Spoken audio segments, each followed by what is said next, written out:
Unacademy.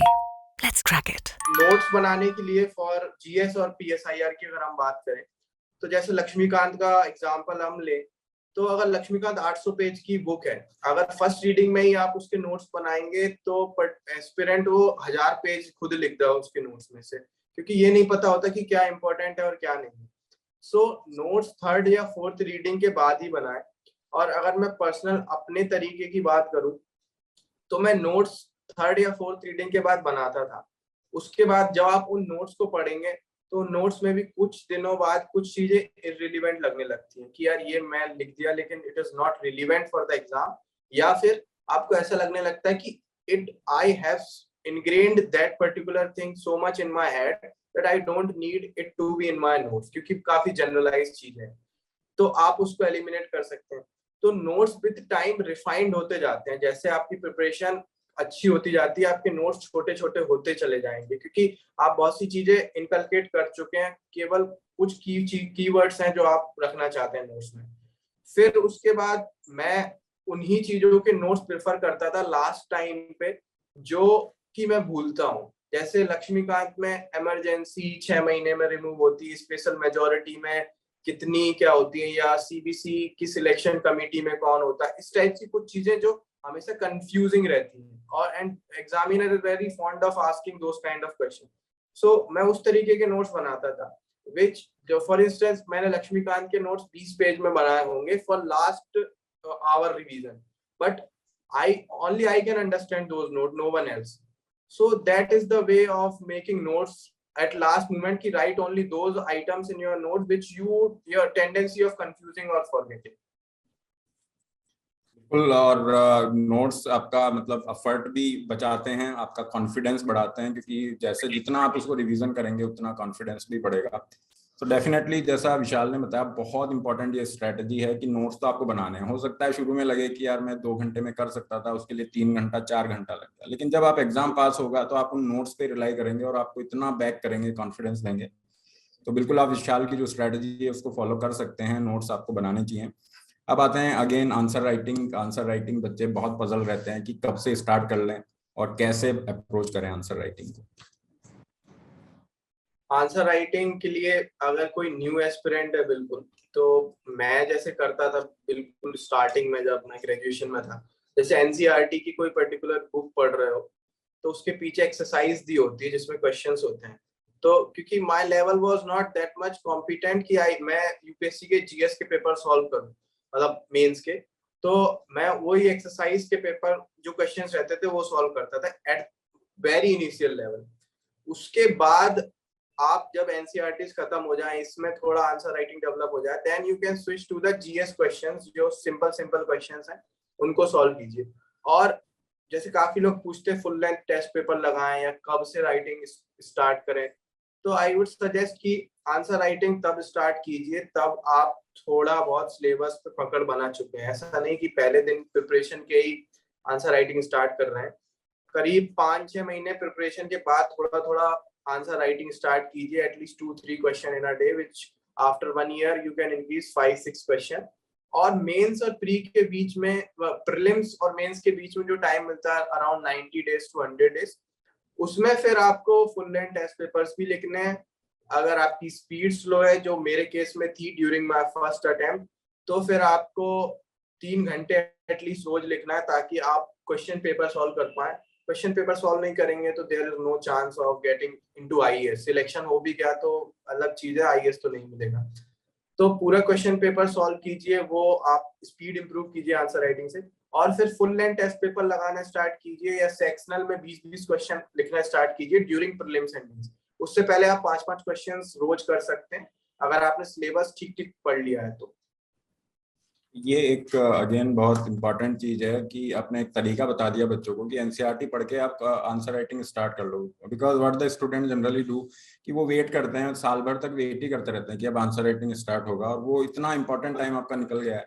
तो ये एक विशाल आपने अच्छी चीज बताई कि एनसीईआरटी के पीछे जो एक्सरसाइज है उसको बच्चा लिख सकता है आसानी के साथ, और आंसर राइटिंग भी एक तरह की स्किल है जो आपकी टाइम के साथ डेवलप होगी।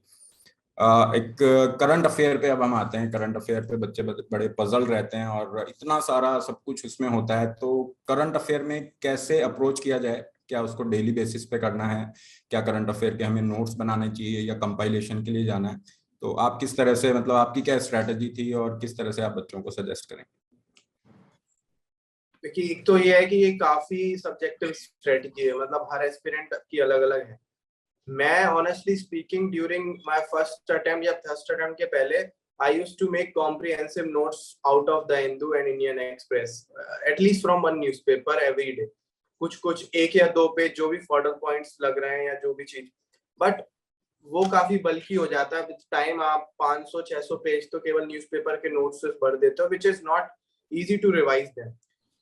लेकिन आप ये कर सकते हैं कि बहुत ज्यादा स्पेसिफिक हो जाए, मतलब सिलेबस जो जीएस 1 2 3 4 है उसको अपने जहाँ पे पढ़ रहे हैं उसकी वॉल पे चिपका लें और ट्राई टू स्टिक दैट। अगर उससे रिलेटेड कोई टॉपिक से रिलेटेड बहुत ज्यादा इंपॉर्टेंट एग्जांपल या कुछ रिपोर्ट आ रही है तो you can write that in your own notes, because वो चीज याद रहती है। मतलब आप किसी कोचिंग इंस्टीट्यूट की करंट अफेयर मैगजीन पढ़ेंगे तो वो पढ़ लो, because something you have left in your not read in the newspaper you can find there in a comprehensive manner also.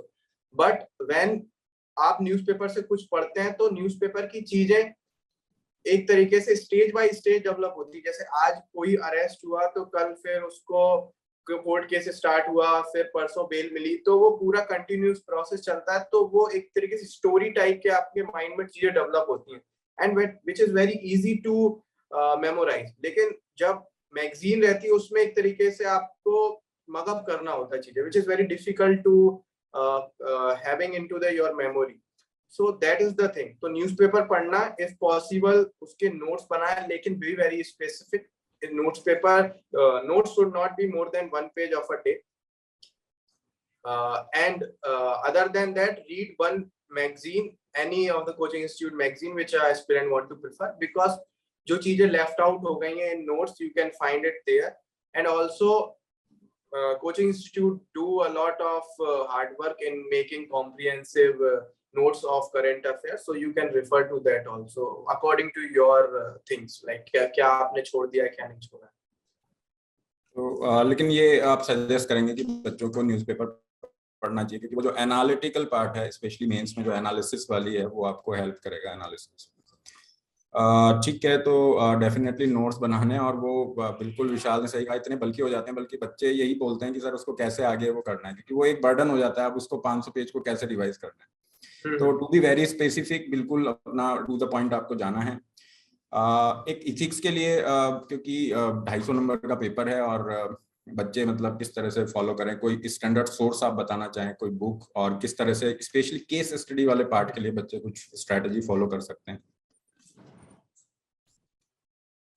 Ethics के लिए मैंने प्रेफर किया था कि सिलेबस जो है इथिक्स का उसको अच्छे से देखिए, उसके जो भी कीवर्ड्स हैं उसकी डेफिनेशन बहुत अच्छी स्टैंडर्ड डेफिनेशन याद कीजिए हर कीवर्ड्स की, इंटीग्रिटी, ऑनेस्टी, मोरालिटी, हर कीवर्ड की। उसके बाद हर कीवर्ड पे 2-3 तो पर्सनलाइज एग्जांपल प्लस न्यूज़पेपर से कुछ जनरल एग्जांपल्स या हिस्टोरिकल एग्जांपल्स जो भी लग रहे हैं वो कलेक्ट कीजिए और उनके नोट्स बनाइए, जिससे कि आपके पास हर कीवर्ड का एक कॉम्प्रिहेंसिव पिक्चर होगी कि क्या लिखना है, एग्जांपल क्या डाल सकते हैं। उसके अलावा इथिक्स में फिर इम्पोर्टेंट हो जाता है कि लैंग्वेज पे कमांड कितनी है, क्योंकि इथिक्स में आपको पैराग्राफ में आंसर लिखने होते हैं, लगभग आंसर पैराग्राफ में वो लिखते हो आप, तो उसमें फ्लो ऑफ द लैंग्वेज, बहुत अच्छी इथिकल लैंग्वेज आप लिख रहे हैं तो वो मैटर करती है टू सम एक्सटेंट। फिर उसके अलावा होता है कि इथिक्स में कई बार थ्योरीज आप डालिए, जैसे ये काफी यूनिक हो जाता है। जैसे कि आप अगर कोई आंसर लिख रहे हैं जिसमें एक कोई भी क्वेश्चन है जो रिलेट कर रहा है कि क्या चोरी करनी चाहिए या नहीं करनी चाहिए, तो इसमें आप एक कैटेगोरिकल इम्पेरेटिव करके थ्योरी है वो लास्ट कंक्लूजन डाल सकते हैं कि according to this particular theory अगर लोग ऐसा ही करेंगे तो एवरीबॉडी स्टार्ट डूइंग स्टीलिंग और थिंग, और फिर ये सारी सोसाइटी करप्ट है। तो try to link it with the theory also, या फिर किसी पर्टिकुलर स्कॉलर ने, जैसे स्वामी विवेकानंद ने या किसी महान व्यक्ति ने कुछ कहा है तो वो भी डालिए, जिससे कि लगता है कि बहुत ज्यादा जनरलाइज नहीं लिख रहा है। जीएस 4 के आंसर में थोड़ा ज्ञान ज्यादा झलकना चाहिए कि हाँ इसको चीजों के बारे में पता है। जैसे कि आप रिलीजियस थ्योरी यूज कर सकते हैं कि according to Buddhism it is wait to harm anybody with this tradition, इस तरीके से. तो use मतलब brotherhood का concept in Islam, you can use all these kind of thing in the ethics answer. So that make your answer a much comprehensive और broader look में लगेगा. For case studies, I would suggest कि case studies एक तो during between prelims and mains आप रोज एक case study solve कर सकते हैं, तो 100 case studies लगभग आप solve कर लेंगे. और उससे पहले case studies का एक approach होता है जो कि आपको अगर कोई भी कोचिंग इंस्टीट्यूट की कोचिंग लोगे तो वो बताएंगे कि स्टेक होल्डर्स हो गए या फिर जो interest involve in that particular case study. Hello, am I audible? या विशाल, आपका वीडियो पॉज हो गया है. Hello. Yeah Vishal, you are audible but your video is not there. Now it's fine. Great. Okay. So case we need study to start from the case study. Yeah, sure. Okay. So for case study, I would prefer कि आप prelims और mains के बीच में एक case study रोज लगाएं, तो 100 case studies around आप solve कर पाएंगे.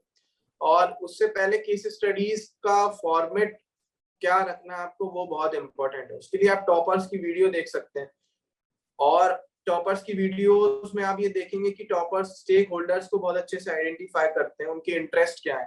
क्योंकि आप किसी भी केस स्टडीज को सॉल्व करने के लिए जो भी स्टेक होल्डर्स उसमें इन्वॉल्व हैं, उनको उनके इश्यूज को रिजॉल्व करना, अगर आप सभी के इश्यूज रिजॉल्व करेंगे तभी एग्जामिनर को दिखेगा कि हाँ ये ब्रॉडरली सोचता है, ना कि एक एस्पेक्ट से ही सोच रहा है.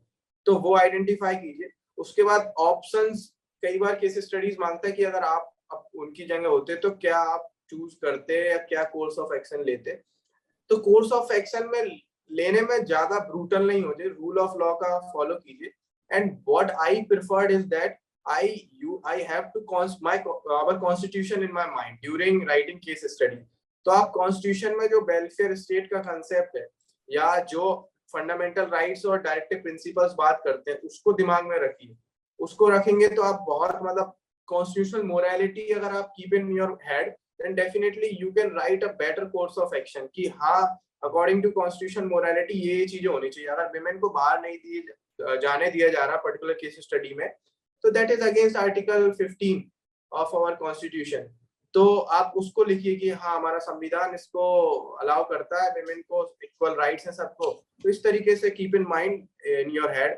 और case studies में भी आप theory use कर सकते हैं कि यूटिलिटेरियन ट्रेडिशन के हिसाब से ऐसा होता है या इस तरीके से, तो that will help a lot. बाकी टॉपर्स की केस स्टडीज के जो नोट्स इन द सेंस की आंसर राइटिंग उन्होंने की है, वो एक बार एस्पिरेंट्स को जरूर देखना चाहिए ताकि वो समझ पाए कि किस तरीके से सॉल्व करनी है केस स्टडीज. बिल्कुल. तो इथिक्स में एक तो जितनी भी टर्म्स हैं बच्चे उसको बिल्कुल ऑब्जेक्टिव वे में याद रखें, पूरी डेफिनेशन, उसके एग्जांपल अपने खुद के पर्सनल एक्सपीरियंस से और न्यूज़पेपर से एक बना के रख सकते हैं. और जैसा केस स्टडी पे विशाल ने बताया कि आप जितना सॉल्व करेंगे कॉन्स्टिट्यूशन, पब्लिक इंटरेस्ट, इन चीज़ों को ध्यान में रख के उसको फोकस करें. विशाल, दो चीज़ें और हम डिस्कस यहाँ पे करेंगे. एक तो एस्से के रिगार्डिंग और इंटरव्यू के लिए बच्चे को कैसे मतलब अपनी पर्सनैलिटी को वर्क करना है. तो ऐसे पे कोई मतलब कैसे अप्रोच करना है बच्चों को? ऐसे के लिए पहली चीज तो ये है कि most of the aspirant start studying about the ऐसे आफ्टर क्लियरिंग प्रीलिम्स. तो वो नहीं होनी चाहिए. आपके माइंड में पहले से ही एक पिक्चर होनी चाहिए कि ऐसे भी एक पेपर है which constitute equal marks as other GS paper 250.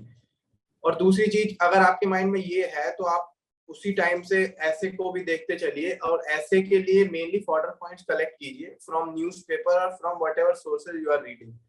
तो रोज कुछ ना कुछ ऐसे के लिए मिल जाता है न्यूज़पेपर में कि कोई केस स्टडी आई है या कोई एग्जाम्पल आ गया जो कि बहुत हार्ट टचिंग है. During Covid there were many philanthropist and example जो कि सोसाइटी में बियॉन्ड देयर सेल्फ जाके मदद कर रहे थे. तो you can write that thing in your notes, क्योंकि आजकल एब्स्ट्रैक्ट ऐसे बहुत आ रहे हैं जो इथिक्स पे बेस्ड होते हैं. तो आपको वो एग्जाम्पल्स बहुत ज्यादा हेल्प करेंगे. और उसके अलावा try to build your habit of reading books या reading things on internet, stories, novels, क्योंकि एब्स्ट्रैक्ट ऐसे में दैट हेल्प्स अ लॉट. क्योंकि आपकी एक हॉरिजॉन, जो मेंटल हॉरिजॉन है वो ब्रॉड होनी चाहिए। ऐसे में आप स्पेसिफिक फैक्चुअल आर्गुमेंट दे के एग्जामिनर को सेटिस्फाई नहीं कर पाएंगे। फिर सब categorisation play a lot important role in ऐसे, कि होलिस्टिक लगना चाहिए ऐसे, एंड होलिस्टिक तभी लगेगा जब आप बहुत से angle, political, economic, social cover करेंगे। फिर उसके बाद एक चीज है कि डिमांड ऑफ द ऐसे, जो टॉपिक है वो आप मीट कीजिए इंस्टेड ऑफ राइटिंग एनीथिंग। चाहे आप 12-11 पेज आएंगे उसमें से 10 पेज लिखिए, लेकिन एटलीस्ट वो लिखिए जो एक्चुअल में उस ऐसे या टॉपिक से रिलेट कर रहा है। क्योंकि कई लोगों के ऐसे में 150 मार्क्स भी आते हैं और कई लोगों के 70-80 मार्क्स भी रह जाते हैं। तो मार्क्स वेरीज अलॉट, बिकॉज अगर आप टॉपिक से भटक गए तो you will not get good marks in the essay, so that is also important. फिर ड्यूरिंग प्रीलिम्स और मेंस एटलीस्ट 20 ऐसे लिखिए अगर आपका फर्स्ट अटेम्प्ट है तो, क्योंकि आप जीएस के इतने पेपर्स लिखते हैं तो ऐसे के 20 लिखने में आपके अराउंड 10 पेपर सॉल्व होंगे, तो यू कैन राइट दैट और that will improve the answer writing habit also. Further अगर कुछ और चीजें मैं बोलना चाहूँ तो जैसे prime minister, honourable prime minister during मन की बात tales a lot of thing, inspirational stories, so you can listen to that particular audios and try to make some enriching notes out of them। या फिर कई बार net पे बहुत सी अच्छे websites हैं लाइक बेटर इंडिया, उन पे आपको आईएएस ऑफिसर्स की बहुत अच्छी स्टोरीज उन्होंने काम किया वो मिल जाता है, तो you can right those thing in your notes and right that in your essay, so that helps a lot। तो जैसा विशाल ने बताया, एसए का पूरा अपना पेपर है, 250 मार्क्स हैं, और वहाँ पे इजीली आप थोड़ा सा अगर एफर्ट करते हैं तो इजीली वहाँ पे आपको एडवांटेज मिल सकता है। तो यही स्ट्रैटेजी है। और फिलोसफिकल एसे का मैं पूछना ही चाह रहा था, लेकिन आपने उसको बताया बच्चों को कि उस पर आपको ज़्यादा से ज़्यादा रीडिंग करनी है, एग्जाम्पल्स, और अपना जो डिमांड है उससे आगे, मतलब उससे बाहर नहीं निकलना है। So this is the thing. एक इंटरव्यू को लेके क्या आप कहना चाहेंगे विद द वेरी बिगनिंग, क्या बच्चे कर सकते हैं? क्योंकि ऐसा मतलब बहुत कम टाइम में आप अपनी पर्सनालिटी को नहीं कर सकते, तो शुरुआती दौर से क्या बच्चों को फॉलो करना चाहिए कि वो इंटरव्यू के लिए भी उनको हेल्प मिले? हाँ, पहली चीज तो यही है कि स्टार्ट जब प्रिपरेशन कर रहे हो तो उसी टाइम पे इंटरव्यू को भी माइंड में रखो। अगर आपकी पर्सनैलिटी में कुछ बहुत वीकनेस है या कुछ ऐसी चीज है जो कि बहुत अच्छी नहीं लगती टू थर्ड पर्सन, तो आप उनको तभी से इम्प्रूव कीजिए तो कर सकते हैं। जैसे for instance there was one of the senior who told me कि उसकी आदत थी कि जब भी कोई उससे पूछता था, जो उसको सुनाई नहीं दिया तो वो है कर देता था, तो दैट डजंट लुक गुड। और वो इननेट चीज इतनी होती है कि आप जब जाएंगे इंटरव्यू बोर्ड में तो आप वो चीज निकाल नहीं सकते unless you have practised a lot. तो ये चीजें कुछ ट्रेड्स हैं, ध्यान में रखिए। एटिकेट्स, बॉडी लैंग्वेज कैसी है, बट नेचुरल सेल्फ भी रखिए, because if you restrict yourself so much तो आप जो नेचुरल आंसर देंगे, जो आपका कम्युनिकेशन स्किल है, वो बहुत ज्यादा अफेक्ट होगा। फॉर इंस्टेंस कि some of the coaching institute prefer या से कि don't move your hands, but अगर आप टेबल के नीचे अपने हैंड्स को मूव कर रहे हो, that helps a lot you to build your argument in a better way than you can do, because they doesn't mind unless आप उनको उंगली नहीं दिखा रहे हो या इतने ऊपर हैंड नहीं कर रहे हो, because people generally, our honorable foreign minister also uses lot of hand movement, so that doesn't make any difference for them until आपके arguments बहुत अच्छे हैं और आप उनको इस तरीके से arrogant way में नहीं शो कर रहे हैं। तो भी नेचुरल, अगर कोई पर्टिकुलर वीकनेसेस है तो उन पे काम कीजिए और अपनी हॉबीज जो है वो बनाइए, उन पे उनको रीड कीजिए कि मेरी हॉबीज क्या है, इनसे क्या क्वेश्चंस पूछे जा सकते हैं। और करंट अफेयर्स को, अगर आप इंटरव्यू स्टेज में है तो करंट अफेयर्स को काफी अच्छे से होलिस्टिकली रीड कीजिए क्योंकि क्वेश्चंस काफी वहां से पूछे जाते हैं। तो विशाल, सारे मेजर एस्पेक्ट हमने कवर करने की प्रयास किया है, और फाइनली यहाँ पे आप कुछ कंक्लूडिंग रिमार्क देना चाहें, मतलब अपने खुद के एक्सपीरियंस से बच्चों को जो एस्पिरेंट्स हैं उनको कुछ बताना चाहें कि आपके लिए ये मैसेज। तो आखिरी में मैं इतना ही कहूंगा कि पहले चीज तो एक एग्जाम है ये यूपीएससी सिविल सर्विस, तो इसको एग्जाम की तरह ट्रीट कीजिए। Some of the people make it their life कि वो every time talk about UPSC civil service only, mummy से बात कर रहे हैं घर पे या दोस्तों से पढ़ रहे हैं। तो अगर आप वो करेंगे तो और एग्जाम क्लियर नहीं होगा तो you can not imagine your life beyond that, and you will think that everything is lost and nothing, there is nothing which for I live। तो ऐसा मत कीजिए, try to build your hobbies इन पे, और फ्री टाइम में गाने सुनिए या हॉबीज पे जो भी अच्छा लगता है आपको वो कीजिए। और फिर यही है कि पूरा अपना 100% दीजिए, क्योंकि 100% देंगे तो there are chances that you will clear this exam, but if you are not true to yourself, you are pretending in between your friends कि हाँ मैं पढ़ रहा हूँ, but you know that कि आप अकेले में क्या क्या कर रहे हैं आपको ही पता है, तो then definitely nothing will going to happen. और फिर लास्ट चीज मैं ये बोलना चाहूँगा, there are some people who are into this preparation for a lot of years but they are not able to make it. So I want to say that there are things which are not in our hand. तो कई बार चीजें होती हैं, लेकिन there are life beyond that particular exam, so live that and be happy. So thank you, Vishal, for sharing the valuable insights with the aspirants, and we wish you all the very best for your future endeavors from our team also. Thank you.